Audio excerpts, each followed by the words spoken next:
everybody, welcome back. In this video, we are looking at the NBA slate for tonight. We have 8 games starting at 7 o'clock, so let's get into it.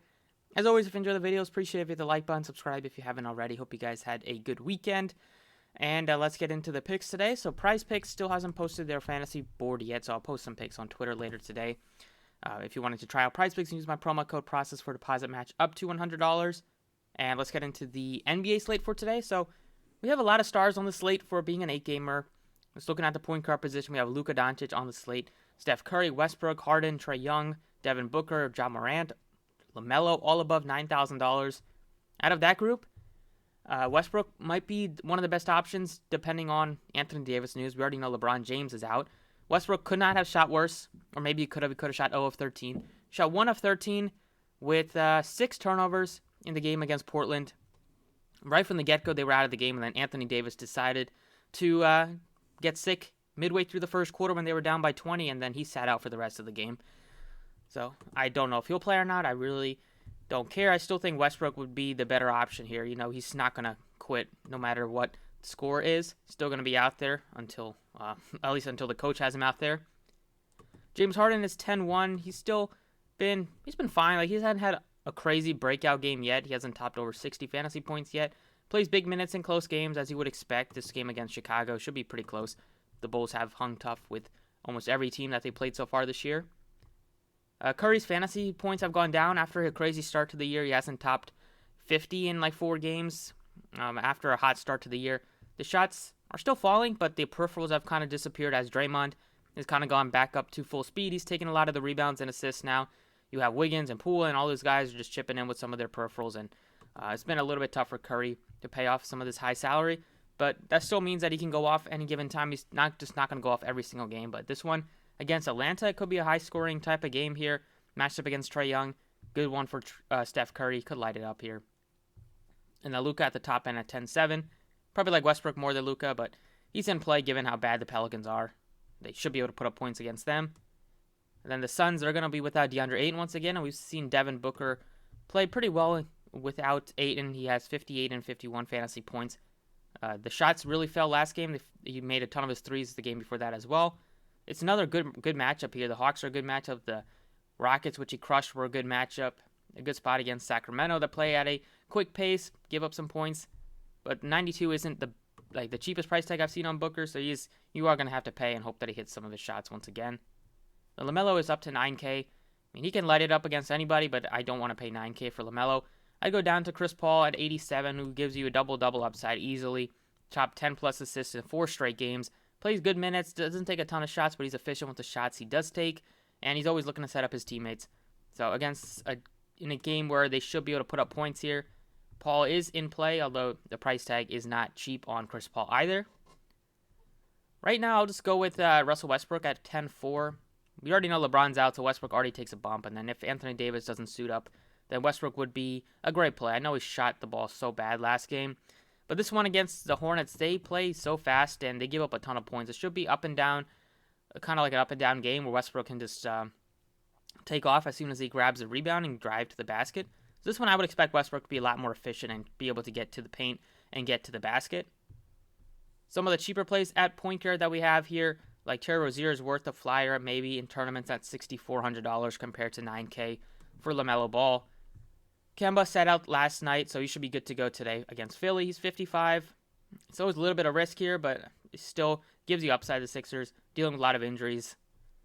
If Danny Green is out once again today, then Shake Milton will be a nice play. He's really taken advantage of the extra minutes that he's been afforded with all the COVID issues and some of the injuries the Sixers are dealing with. He got 34 and 36 minutes the last 2 games, been super productive.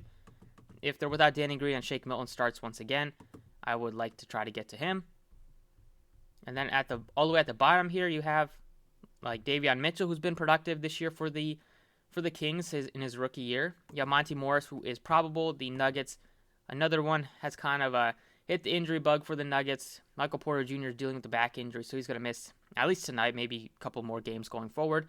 The Monty Morris will probably get more minutes in that situation. They just don't have that many other scorers besides Jokic and Barton to really put out there. So I think Monty Morris will be looking at 34, 36 minutes on a nightly basis. A guy that could easily hit you 6 to 8x given his cheap $4,100 price tag.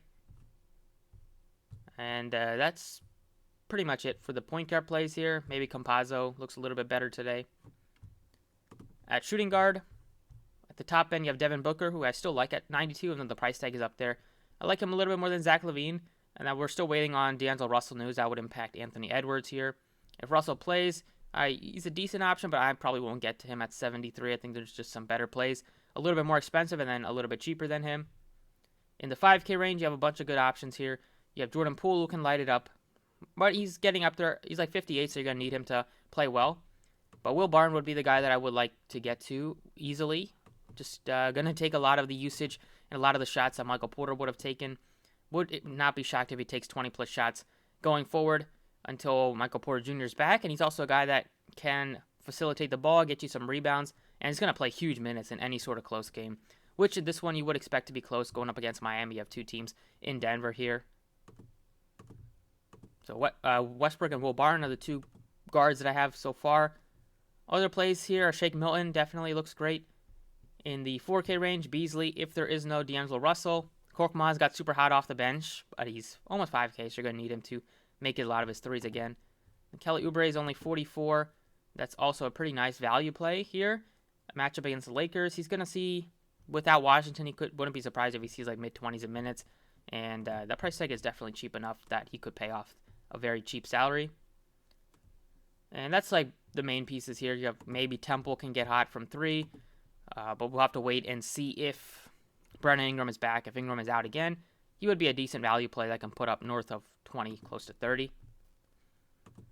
Small forward, we have probably like a safer value play would be the guy that steps in place of Michael Porter Jr., which is PJ Dozier.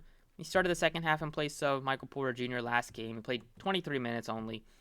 He's not the best like fantasy player, the best scorer or anything like that, but he can chip in with some defensive stats, with some rebounding, a couple of assists here and there. But if he's on the court for like 25, close to 30 minutes, at $3,300 would take a lot for him not to return value. But he's going to be popular, so that's the only thing.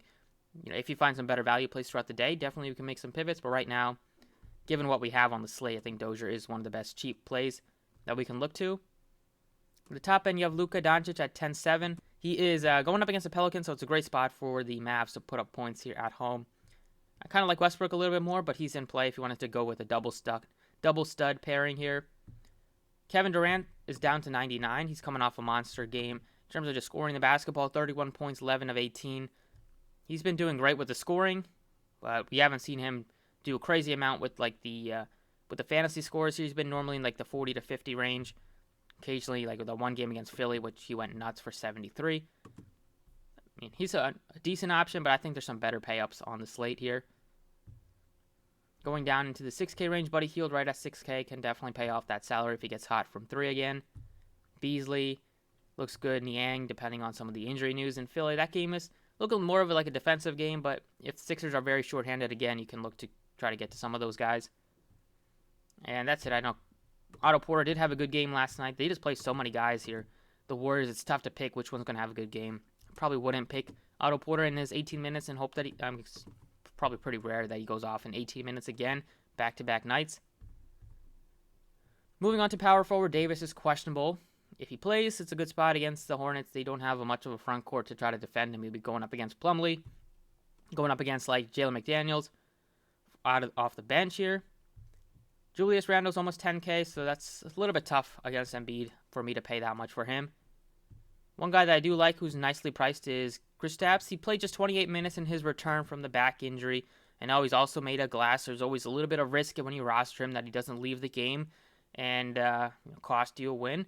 But if he gets close to 30 minutes today at only 67, it's a really nice price tag for a guy that still does give you mid 40-point upside here. The matchup is just so solid against the Pelicans that right now I'm willing to take the shot on him given the lack of other options at that position here. You have like Hayward, maybe, Draymond, maybe, but 67 for Porzingis, you normally don't see that cheap of a price tag on Porzingis here. Moving on to center, it's a spot where you can definitely pay up. You have 4 studs on the slate, maybe 5 throwing Julius Randle here. Even the 8K range, you have Valanciunas. If there's no Ingram, easily you can get to him. You can get to Vooch at 86 against Brooklyn. And then at the bottom here, you have Steven Adams at just $4,500. You have Kaminski at 43. You have McGee at 4K. There's so many options at center. It might be a double stud or double stack center and utility today. But give me Jokic at 11K. He's just going to have to do even more for the team that he's already doing everything. The only thing that's been down for him this year has been the assists, only 5.2. Last few games, just 2 and 5 assists here. But he plays huge minutes. He gets you a ton of rebounds. A lock for a double-double on a nightly basis here. And the matchup against Miami, they're going to need him to play big minutes against Bam. And wouldn't be surprised if he goes nuts with the assist as well. Just not having Porter out there. Just going to have to maybe have the ball in Jokic's hands a little bit more instead of having it in Porter's hands. Just one less guy that's going to touch the ball. So 11K for Jokic. It's expensive, but his price tag has come down. He was 11.4. I think this is probably where he should be priced. But the upside is just so massive on Jokic that wouldn't take a shot. I mean, he's averaging 55 fantasy points in just 31 minutes. He does everything for the team. So give me Jokic there at 11K. And then last but not least, I will go ahead and plug in Frank the Tank Kaminski at $4,300. We already know Aiden is out. His price tag hasn't really moved at all. Kaminski's price tag gone up a little bit, but he's still worth a shot, I would say. He's just been very productive in the 2 games that he's played, a lot of minutes without Aiden. He's put up 35 and 32. Last game, McGee left with an injury early, and then Kaminski was able to capitalize on that. Now it's a good spot against the Kings as well. So expect Kaminski to get a little bit more of the lion's share of the center minutes. So probably split time with Kaminski and McGee, but Kaminski has shown a lot more offensively, even a little bit more defensively than McGee. So that's 6 pieces I have for now on DraftKings. Let's jump over to FanDuel. FanDuel here, point guard plays. You have a ton of good plays at point guard today. You can list like 10. There's like 10 point guard plays that look very good. Luka, Steph, Russell Westbrook at 94. You have Trey Young, very affordable. Chris Paul at 83. Even cheaper range, you have De'Aaron Fox, who still continues to be underpriced, although he's probably worth that price tag right now, just given the way he's played. Kyle Lowry's played a lot better recently. He's only $6,200. You have Lonzo, nicely priced. Rozier. There's so many good plays at point guard. Even some of these guys you can play at shooting guard, so it'll be a little bit easier. Then you have Kemba just sitting at 48 with his upside that he presents for tournaments. That's such a nice price tag on Kemba. And Monty Morris. Probably won't get him on FanDuel just with so many other options that we have. Probably be able to pay up for at least a couple of these guys. Trey Young has just 85 against the Warriors, which should be a kind of a high-scoring game. I like that price tag on Trey Young a lot, especially on FanDuel where you can play Russell Westbrook at shooting guard. I think that's what I'll try to do just so I can get enough of these point guards in there. Still get Russell Westbrook in the shooting guard spot. And I feel like your lineup looks a lot better if you have Westbrook at shooting guard. And then you have a lot of these ball handlers at the point guard position. Other plays at shooting guard besides Russell Westbrook, I say are Luka at the top end. Devon Booker at only 85. Anthony Edwards if there's no D'Angelo Russell. And then even like in the cheaper range here, you have Gordon Hayward at only $6,100. Will Barton at 58. And then I don't know why they priced Rozier so cheap. He's always $5,500. Now he's cheaper than that. He's only 53 today on FanDuel against the Lakers. Plays good minutes, 34, 35 in competitive games. And Oubre's nice value at 47. Beasley 46. It's a ton of good options here. We'll get more by the time the day is over. Moving on to small forward, it's Durant. It's 10-5. I normally don't get to Durant just because small forward I usually like to. There's always some good value plays at small forward. And today we have Gordon Hayward at only $6,100. You have Buddy Hield, and you have Will Barton. Barton's going to be one that I'm looking to get to just with how many more usage rates. I mean, how much more his usage will go up without Michael Porter. How many more shots he'll be able to take. The minutes will also creep up a little bit. Just like a little bit of everything, no matter. It's a tough spot, but Barton should be able to capitalize. He also isn't just a shooter and a scorer. He contributes in the assist. He contributes with the rebounds, some of the defensive stats. Power forward, Davis is 10-6. You have some good price tags on some of these cheaper plays, like Porzingis is 71. You have, if you were looking to get to the Suns players, Jay Crowder at only 46. And you have Frank Kaminski at 43. Crowder, Kaminski, they both get a bump. Crowder has played a lot better without Aiden as well, just getting more rebounds and getting a little bit more minutes there. If some of these games they play like Kaminski, but he's like a stretch 4. So there's a lot more rebounds to go around for these other guys than usual when Aiden is in there.